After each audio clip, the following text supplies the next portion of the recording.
Hello दोस्तों, my history notes में आपका स्वागत है। और अगर आप मेरे पेज पे नए हैं तो मेरे चैनल को सब्सक्राइब जरूर कर दें ताकि आने वाली वीडियो के अपडेट्स आपको मिलती रहे।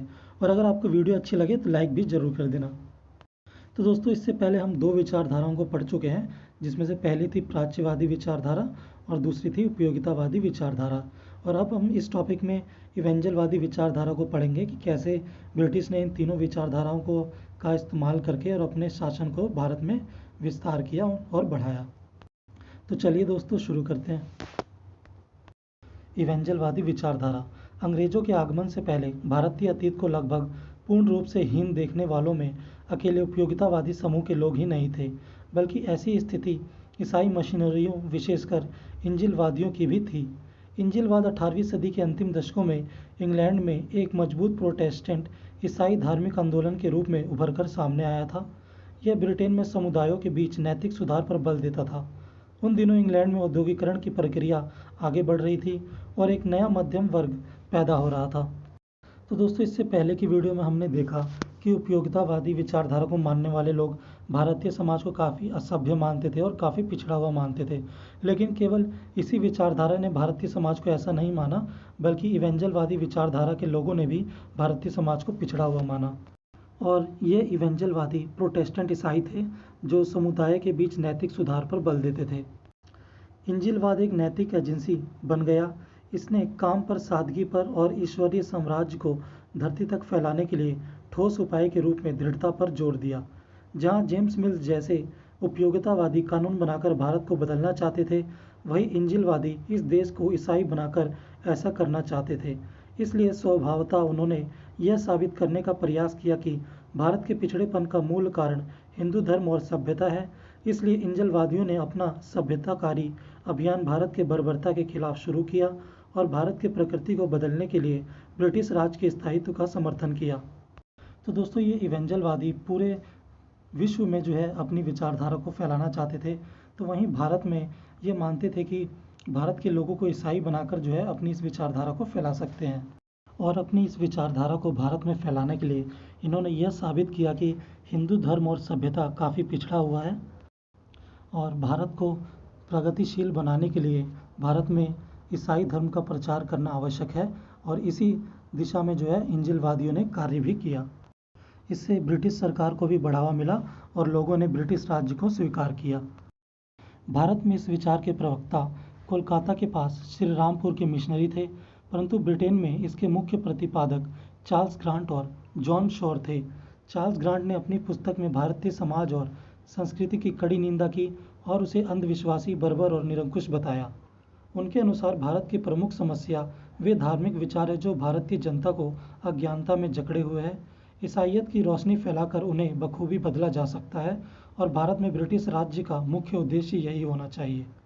उसका मानना था कि मानव स्वभाव को बदलने में केवल कानून कुछ नहीं कर पाएगा, जबकि शिक्षा के जरिए और ईसाई धर्म प्रचार के द्वारा ऐसा किया जा सकता है।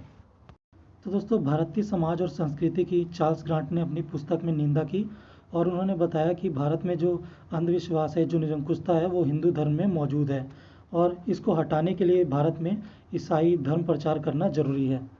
और उन्होंने ये भी कहा कि ब्रिटिश सरकार को इस दिशा में कार्य करना चाहिए कि मानव स्वभाव को केवल कानून द्वारा ही नहीं बदला जा सकता, बल्कि उस समाज में शिक्षा भी लागू की जानी चाहिए और साथ ही साथ ईसाई धर्म का प्रचार भी किया जाना चाहिए।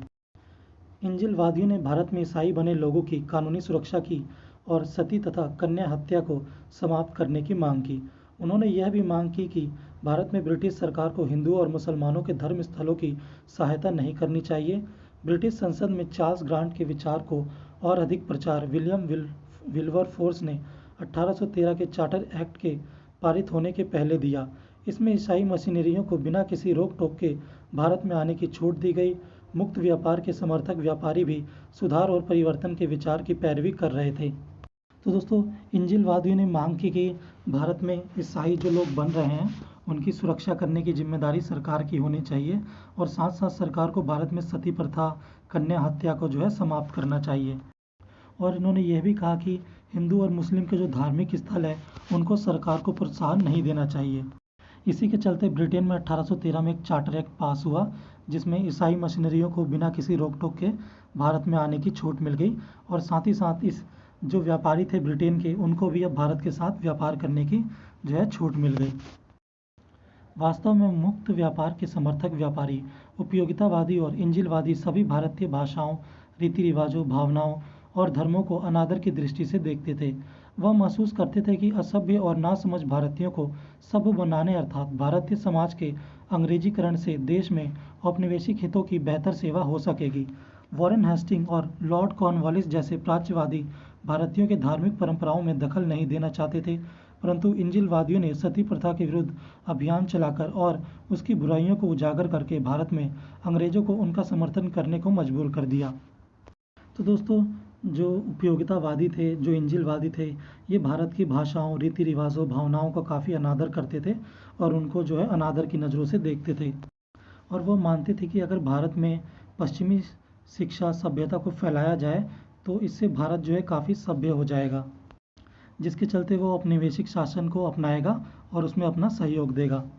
इसलिए इंजिलवादियों ने भारत में सती प्रथा के विरुद्ध अभियान चलाया और इस अभियान के चलते जो अन्य विचारक थे, जो प्राच्यवादी विचारधारा को मानते थे, उन्होंने भी जो है इंजिलवादियों का सहयोग दिया और उनका समर्थन किया, क्योंकि इन इंजिलवादियों ने सती प्रथा की बुराइयों को उजागर किया और लोगों के सामने इसकी बुराइयों को बताया।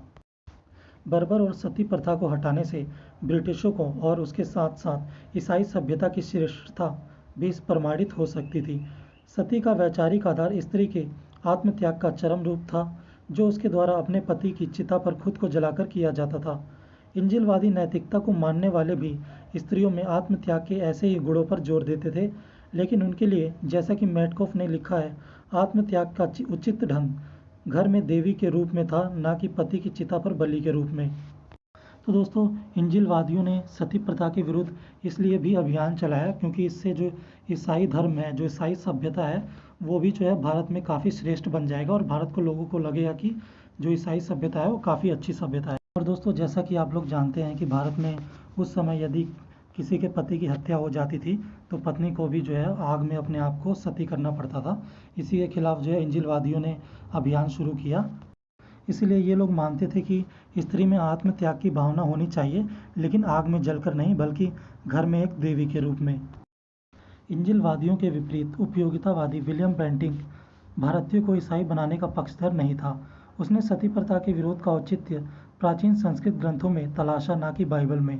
अंग्रेजों ने अनेक पंडितों से संपर्क किया और उनसे कुछ चुनिंदा संस्कृत ग्रंथों की वे व्याख्याएं प्राप्त की, जिससे यह सिद्ध होता था कि सती प्रथा हिंदू समाज व्यवस्था का अभिन्न अंग नहीं है। तो दोस्तों, उपयोगितावादी विचारक विलियम बेंटिंक मानते थे कि भारत में ईसाई धर्म का प्रचार नहीं होना चाहिए और इसको प्रमाणित करने के लिए उन्होंने यह सिद्ध किया कि सती प्रथा हिंदू समाज व्यवस्था का अंग नहीं है, जिसके लिए उन्होंने कई पंडितों से जो है मुलाकातें की और साथ ही साथ कुछ सांस्कृतिक ग्रंथों का भी अध्ययन किया और उनसे जो है ज्ञान प्राप्त किया। ईसाई मिशनरियों को धर्मांतरण के उनके काम में जाति एक बड़ी अड़चन दिखाई पड़ती थी, इसलिए उन्होंने सरकार से जातियों के बीच हस्तक्षेप की नीति अपनाने का आग्रह किया।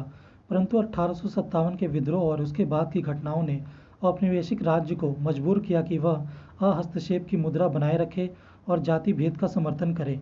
मिशनरियों को सफलता तब मिली जब 18वीं सदी के छठे और सातवें दशक में अस्पृश्य जातियों के बीच सामूहिक धर्मांतरण के चलते ईसाई धर्मावलंबियों की संख्या में भारी वृद्धि हुई। मिशनरियों ने अछूतों के साथ बराबरी का व्यवहार करके उनमें आत्मस्वाभिमान की भावना को जगाया और उन्हें वह गरिमा दी जिससे हिंदू धर्म ने उन्हें वंचित रखा था। तो दोस्तों, उस समय भारत में जाति व्यवस्था काफ़ी विख्यात थी, जिसके चलते जो है ईसाई मिशनरियों को अपने धर्म के विस्तार में काफ़ी कठिनाई हो रही थी। इसलिए उन्होंने सरकार से आग्रह किया कि वह इस जातिवादी व्यवस्था में हस्तक्षेप करे और ईसाई धर्म को प्रचार करने में बढ़ावा दे। लेकिन 1857 के विद्रोह के चलते ब्रिटिश सरकार ने जो है इस जातिवादी व्यवस्था में कोई हस्तक्षेप नहीं किया और ना ही ईसाई मिशनरियों को अपने विचार को फैलाने के लिए जो है अनुमति दी। तो वहीं आगे चलकर 18वीं शताब्दी में बड़ी संख्या में नीची जाति के लोगों ने जो है ईसाई धर्म को अपनाना चालू कर दिया, जिसके चलते इनकी संख्या में भी वृद्धि हुई, क्योंकि इन ईसाई मिशनरियों ने इन नीची जातियों को भारतीय समाज में बराबरी का दर्जा दिया और साथ ही साथ उनमें आत्मस्वाभिमान की भावना को भी जगाया। यह ब्रिटिश उदारवाद का भी युग था। ब्रिटिश प्रशासकों का कार्य विजय प्राप्त की अपेक्षा सभ्यता का प्रसार करना था। टॉमस मैकॉले को, जो एक उदारवादी था, ने सक्रिय प्रशासन के द्वारा भारत की मुक्ति का उदारवादी एजेंडा तैयार किया। एक और उदारवादी C.E. ट्रेवलोन ने 1838 में कल्पना की थी कि सुख और स्वतंत्रता के लिए हमसे प्रशिक्षण पाकर हमारे ज्ञान, विज्ञान और राजनीतिक संस्थाओं से लैस होकर भारत ब्रिटिश परंपराओं परोपकार का सबसे गौरवान्वित स्मारक बना रहेगा। तो दोस्तों, उस समय भारत में कुछ उदारवादी लोग भी थे, जैसे टॉमस मैकॉले और ट्रेवलोन। और C.E. ट्रेवलोन ने कल्पना की थी कि अगर भारत में सुख और स्वतंत्रता का विचार को फैलाया जाए, भारतीयों को हमारे अपने विज्ञान राजनीतिक संस्थाओं का जो है अध्ययन कराया जाए, इनके बारे में बताया जाए, तो भारत जो है अंग्रेज़ों का हमेशा मतलब परोपकारी रहेगा और उनके प्रति हमेशा आदरणीय रहेगा। ब्रिटेन में ऐसी कई नई बौद्धिक धाराएं थी जो सुधार की बात करती थी, और इसलिए उन्होंने वहां और भारत में सुधार के मुद्दे को उजागर किया। लेकिन भारत में औपनिवेशिक शासन की प्रकृति में बदलाव, उपयोगितावाद और इंजीलवाद के दबाव ने पैदा किया। इन दोनों वैचारिक समूह का दावा था कि भारत को पापों या अपराधों के सहारे जीता गया है, लेकिन उन्होंने इसका विरोध करने के बजाय इसमें सुधार की पैरवी की, ताकि भारतवासी अपने युग के बेहतरीन विचारों के मुताबिक शासन का लाभ पा सके। यही दो बौद्धिक परंपराएं थी जिनसे आखिरकार यह आस्था पैदा हुई कि इंग्लैंड को भारत में हमेशा बने रहना चाहिए। तो दोस्तों, इसी के साथ हमारा यह टॉपिक भी समाप्त हुआ और हमने देखा कि कैसे ब्रिटिश सरकार ने प्राच्यवाद, उपयोगितावाद और इंजिलवादी विचारधारा को अपनाकर अपने शासन को भारत में वैध ठहराया।